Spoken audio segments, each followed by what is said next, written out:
In his 1962 speech, The Ethical Demands for Integration, the Reverend Dr. Martin Luther King said that the problem of racial prejudice might determine our nation's destiny. Quote, "How we deal with this situation will determine our moral health as individuals," he said, "our cultural health as a region, our political health as a nation, and our prestige as a leader of the free world." The shape of the world today does not afford us the luxury of an anemic democracy. The price America must pay for the continued oppression of Black people is the price of its own destruction. The hour is late. The clock of destiny is ticking out. We must act now. That was 1962. The hour, presumably, is even later now, and it is easy to see that we are still not well. Our national health is precarious at best and deeply toxic, even fatal at worst. As the clock ticks on, I wonder, what will be our national destiny? 2 years ago, we watched, spellbound, horrified, as a storm of white nationalists attacked our nation's capital on January 6, 2021, intending to stop Congress's count of the electoral votes from the 2020 election of President Joe Biden. That attack failed, but it happened. But it happened. And our elected officials were running from a violent mob of right-wing white nationalist extremists. 2 years ago, there was an attempted coup in the United States, and it had everything to do with race. Our destiny as a nation is still hanging in the balance. All of that may feel very far out of our control, distant in space and time and power. But we must remember that while we are not obligated to complete the work, neither are we able to leave it. Part of the work is ours to do. A piece of the whole lies in our hands, not just in the largest and most diverse city in a Midwestern swing state, but also here in this sanctuary and in the silent sanctuaries within our own hearts. We are pieces of the puzzle.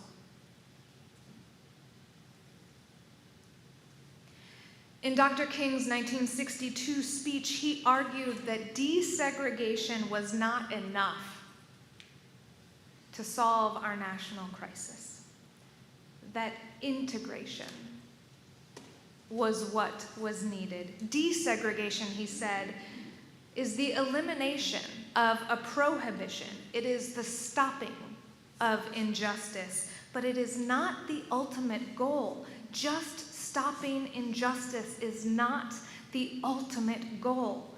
Rather, integration, which Dr. King called the positive affirmation and welcome participation of Black people everywhere, that is the ultimate goal. Integration, Dr. King wrote, is genuine, intergroup, interpersonal doing. It requires affirmation and welcome of Black people and all people of color, everywhere, in every aspect of our society.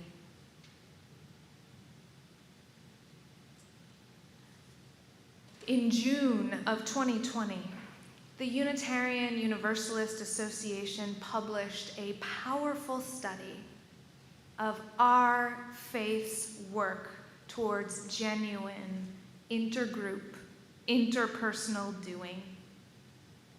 Called Widening the Circle of Concern, this study articulates a theology of Unitarian Universalist liberation that is genuinely multicultural and anti-oppressive.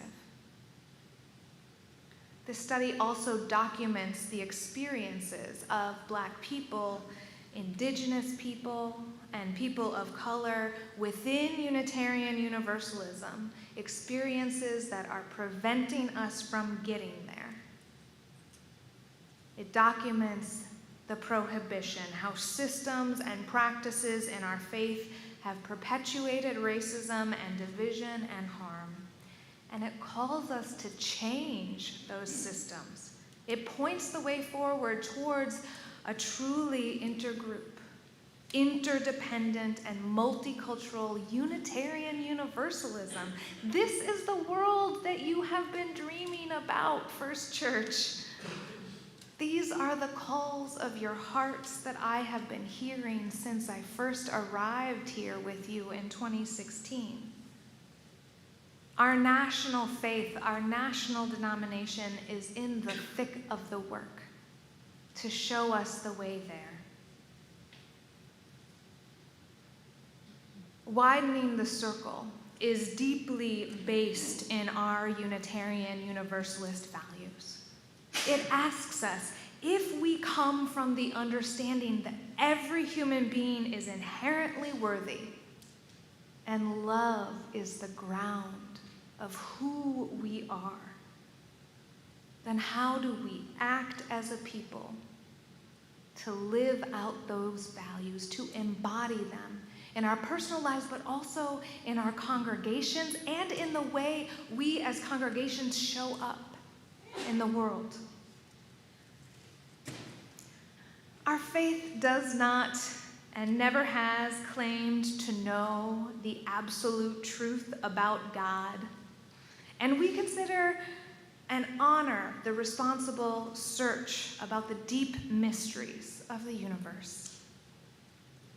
But we have been clear for a very long time about how we must treat our fellow human beings with dignity and respect, that all members of the human family deserve equitable treatment and rights and dignity. In 1965, after the Bloody Sunday March in Selma to protest the racist murder of Jimmy Lee Jackson was stopped by the violence of the state, Dr. King put out a call to faith leaders from around the country to come to Alabama and help complete that march. Unitarian Universalist clergy answered that call, and 2 days later they marched with Dr. King and 2,500 others for the rights and dignity of all people, and the police stopped them again.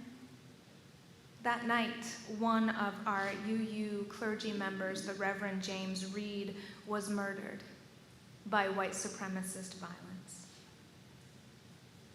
And again, Dr. King put out the call for clergy and people of faith from all over the country to come to Alabama and complete the march. This time, tens of thousands of people answered that call, including the Unitarian Universalist Association's board, who suspended its meeting and reconvened in Selma. Hundreds of our clergy and our lay people from all over the country joined that march with tens of thousands of other people. And finally, in 1965, voting rights legislation was introduced and passed in Congress. We are a part of that lineage. Our moment right now is a descendant of that moment. Dr. King said that civil rights work was the completion of the process of democratization of this nation, and today's struggle to defend democracy is about retaining the fair and equal access to the vote. The attempted coup on January 6th was an attempt to override that work for democracy with white supremacist violence. The struggle to get rid of the prohibition, the struggle to get rid of the active injustice, it's still present. It's present in our world today, right now. The backlash against the progress that has been made is nasty, it is virulent, and it is happening today. And today's work for integration, for the positive affirmation and welcome of Black people and all people of color in all aspects of society, that is also a descendant of Dr. King's moment. It is also happening today. It is happening all over the world, all over the country, and it is happening in our Unitarian Universalism. And like the work to end the prohibition, the work for integration is also experiencing backlash. The work for the positive welcome affirmation of Black people and all people of color is also experiencing resistance. We have to remember that this work is not finished. We are living in a descendant of Dr. King's moment, and we are holding pieces of the work in our very hands. And that work is radical. It is radical today as it was radical then, and it is going to experience resistance, backlash. People who don't want to go there, who don't want to do it. So we have to actually work for it within ourselves every day, and also in our relationships, in our churches, and at the national level. Not doing the work means that nothing will change and the status quo will prevail. The call of the dream. The call of the dream of a multicultural and anti-oppressive liberatory Unitarian Universalism that includes and celebrates people as diverse of this world, the call is asking us to change. It's asking us to widen the circle and center the margins. A multicultural Unitarian Universalism will do two things at once. One, it will stop doing the things that prevent Black people and people of color and people from all sorts of marginalized identities from being part of our communities, and especially stop doing those things that cause harm. And two, it will start actively affirming and welcoming those people. Actively affirming and welcoming. What does that mean? What does that look like? It starts by listening to the people of color who are already within our midst. It starts by recognizing, remembering that we are not an all-white faith. There are people of color who have been part of our history and our denomination and our faith from the very beginning. And listening to them, listening to the folks who have lived experiences of what it's like to be part of this denomination is step one in learning how to change. Listening to the people of color already within our midst Tell us what prevents them from participating, what causes harm, and what affirmation and welcome looks like. Widening the circle of concern is a study that begins with the testimony of Black, Indigenous, and people of color within our faith. It begins with the stories of Black, Indigenous, and people of color Unitarian Universalists talking about what it's like to be a UU. What are the barriers to access, and what are the ways that welcome could be extended or has been extended?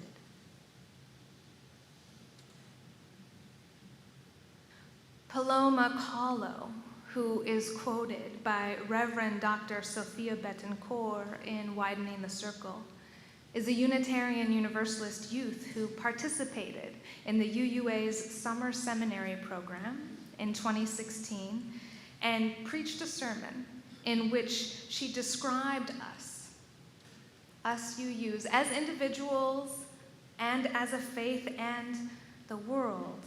She described us as whole and healing and broken. All of us as whole and healing and broken.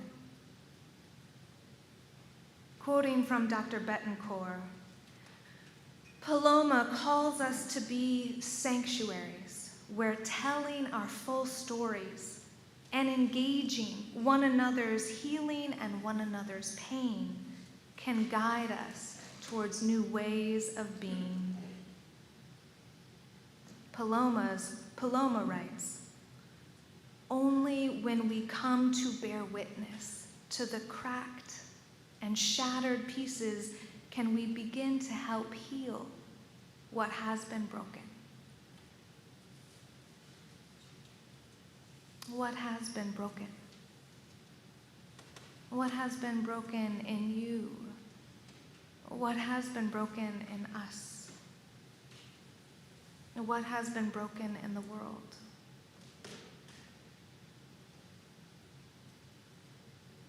As a faith community, listening to one another is one of our deep faith practices. To heal from the pain of racism and white supremacy, a pain that affects people of color and white people alike, we must center listening to our members of color. This will mean hearing stories of pain. It will also mean hearing stories of healing.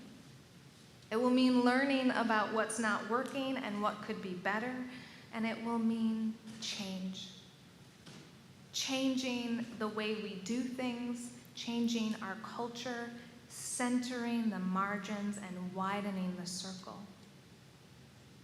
At times, there will be conflict as we figure out how to change, which might feel scary in this moment when there is so much conflict and change already in the world. At the end of World War I, William Butler Yeats wrote, "Turning and turning in the widening gyre, the falcon cannot hear the falconer. Things fall apart. The center cannot hold." At that time, the world was in chaos after years of war and the Spanish flu pandemic. Maybe Yeats's words resonate now in today's turbulence and upending of order. And I want to honor our hearts that have been through so much in the past few years. And I want to honor any parts that are resistant to change, because so much of the last few years' change has been lost.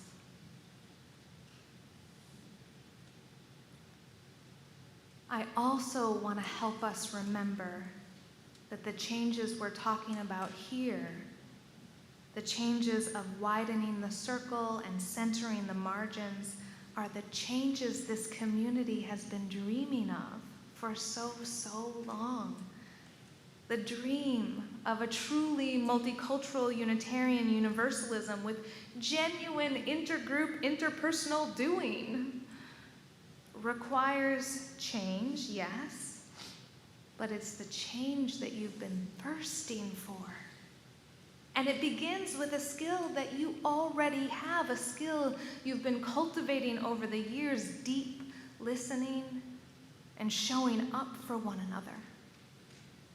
Listening especially to our members of color and to Unitarian Universalists of color tell their stories, listening to what is prohibiting full participation in our faith, and to what positive and genuine welcome feels like.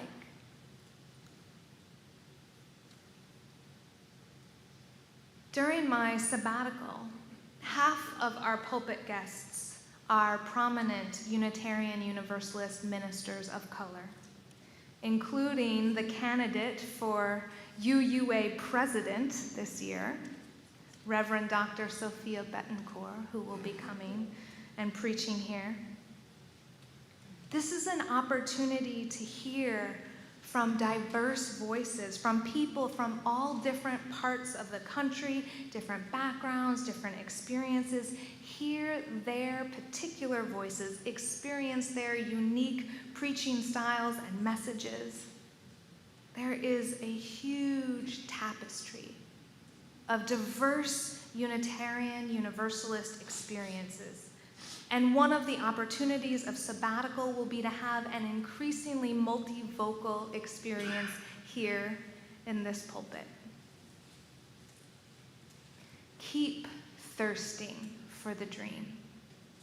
Thirst for the dream during my sabbatical and drink deeply from the well of knowledge our guests will bring in, and consider how we might grow together as a community to more fully embody Dr. King's vision of the beloved community where people as diverse as this world are fully welcomed and affirmed and celebrated.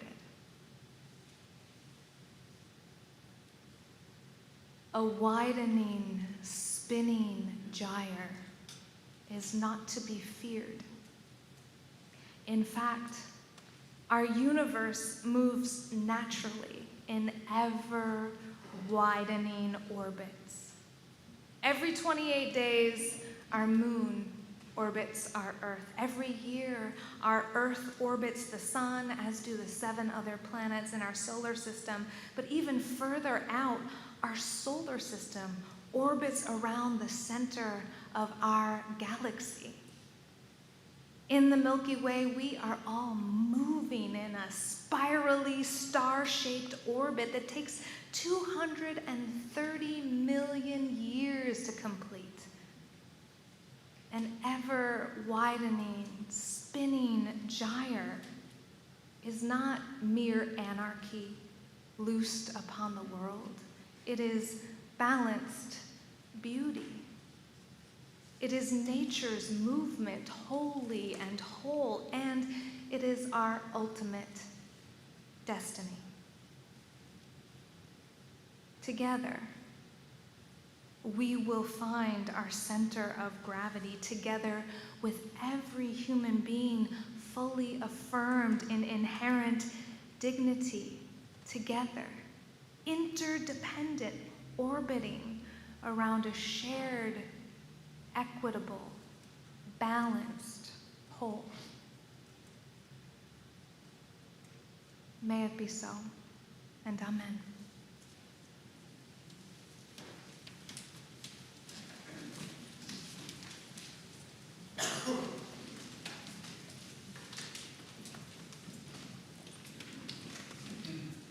Every week, we have an opportunity to practice our values.